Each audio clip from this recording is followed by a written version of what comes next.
एक राजा था जो अपनी प्रजा का बहुत ख्याल रखता था।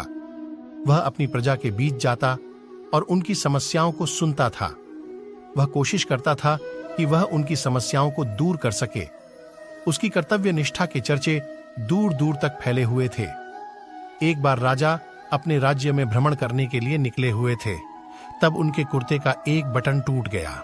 यह देख राजा ने अपने मंत्री को तुरंत बुलाया और उसे आदेश दिया कि वो गांव से एक अच्छे दर्जी को बुला लाएं जो उनके कुर्ते का बटन लगा दे। यह सुन मंत्री ने गांव में दर्जी की खोज शुरू कर दी। संयोग से उन्हें एक दर्जी भी मिल गया। गांव में उसकी एक छोटी सी दुकान थी। उस दर्जी को जल्दी ही राजा के पास लाया गया। उस दर्जी से राजा ने कहा कि क्या वो उसके कुर्ते के बटन को सिल सकता है। दर्जी ने कहा कि यह तो बड़ा ही आसान काम है। दर्जी ने अपने थैले से धागा निकाला और कुर्ते का बटन लगा दिया। राजा बेहद खुश हुआ और उससे पूछा कि वो उन्हें कितने पैसे दे। इस पर दर्जी ने कहा कि इतने से काम के लिए वो पैसे नहीं ले सकता है। इस पर राजा ने कहा कि वो इसकी कीमत जरूर देंगे।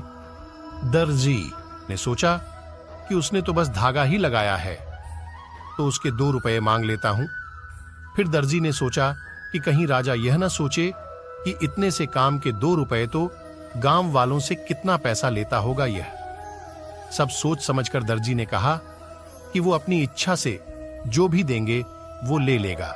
यह सुन राजा ने अपनी हैसियत के मुताबिक उसे 2 गांव देने का फैसला किया। राजा ने कहा कि कहीं समाज में उसका रुतबा छोटा न हो जाए, इसलिए उसने यह आदेश दिया।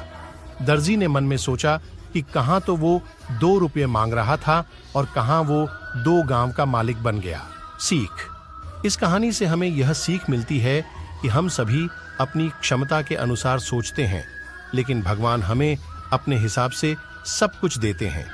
हम छोटा मांगते हैं और कई बार भगवान हमें उनके देने की क्षमता के आधार पर कुछ अच्छा और बड़ा दे देते हैं। इसलिए गीता में श्री कृष्ण ने भी कहा कि कर्म करो, फल की इच्छा मत करो, और यही इस कहानी का सार भी है। श्रीमद् भगवद गीता हिंदुओं के पवित्रतम ग्रंथों में से एक है।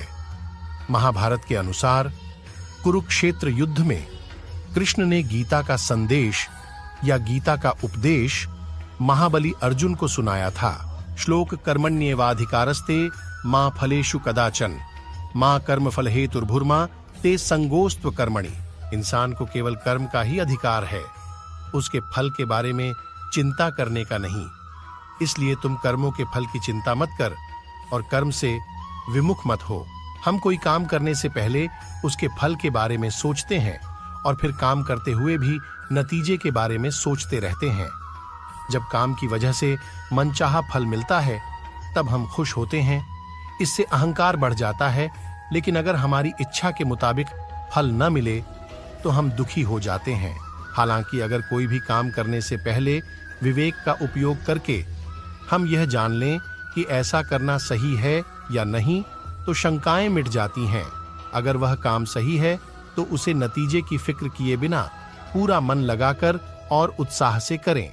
श्लोक की दूसरी पंक्ति में कहा गया है कि ऐसा भी नहीं कि तुम काम ही न करो और आलसी होकर बेकार बैठ जाओ, क्योंकि काम करके फल की इच्छा और बिना कुछ किए ही फल के बारे में सोचते रहना दोनों ही बुरे नतीजे देने वाला है। इसलिए फल की इच्छा के बिना काम करते रहो, क्योंकि इससे ही दुख सुख के बंधन से मुक्ति मिलेगी।